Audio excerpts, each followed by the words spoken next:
Sirsnīgi sveicieni visiem. Kādu laiku atpakaļ biju minējusi vienā video par to, kad vai mēs aizdomājamies un cik bieži mēs vispār esam aizdomājušies par to, kā mēs sevi nesam ikdienā, kādas ir mūsu kustības, tad, kad neviens neskatās. Tādā ziņā, kad izrādīties, bet tad, kad mēs tiešām esam pavisam brīvi un vai mēs piefiksējam, vai mums esam atspiedušies elkoņiem sakumpusi muguriņa, vai mēs liekam kāju pāri kājai, kā mums iegurnas sasēžas, vai kā mēs auto braucam, vai esam sasēdušies, teiksim, uz vienu pusi, varbūt sašķiebušies vairāk. Tā doma tā kā vairāk dziļāk ir par to, jo kāpēc?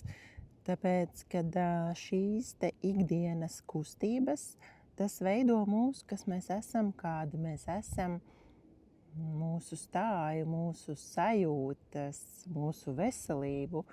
Un šie ikdienas ieradumi, viņi ir bieži vien nenovērtēti.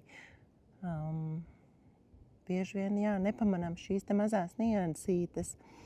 Bet tas jau ir tas, kas mūs veido, un citreiz nepietiek tas stundas treniņš, sevišķi, ja viņš vēl ir pārslodzītē, kas notiek ar mūsu ķermeni. Un kad ir jāsāk varbūt ievērot šos te maziņos ikdienas ieradumus, kā es sevi nesu tur, tāpat arī vingrojot, jo skaistāk izstiepsies, jo vairāk atbrīvosi muskulīti, domās līdzi par kustību, ko tu dari, jo lielāka vērtība ir tam, jo to jau dara priekš sevis. To dara priekš savas veselības, nevis sasteigt tagad plāna pēc ievilkt ķeksīti, es to izdarīju. Vai man jāizdara visu laiku tas moments. Iet vairāk runa par to, kad šie mazie ikdienas ieradumi, tie ir tie, kas mūs veido, un arī vingrojot, labāk izdarīt mazāk, bet kvalitatīvāk, apzinoties, ka to dara priekš sevis, nekā saforsēt, un arī ievērot ikdienā, kā kustamies, jo, ja mēs vingrojot, piedomāsim pie tā, kā mēs sevi turam, tad arī ikdienā tās mazās kustības, šīs te, viņas jau būs automātiski taisnāk sēdēt, saturēt muguru, padomāt, atkal iekumpusi.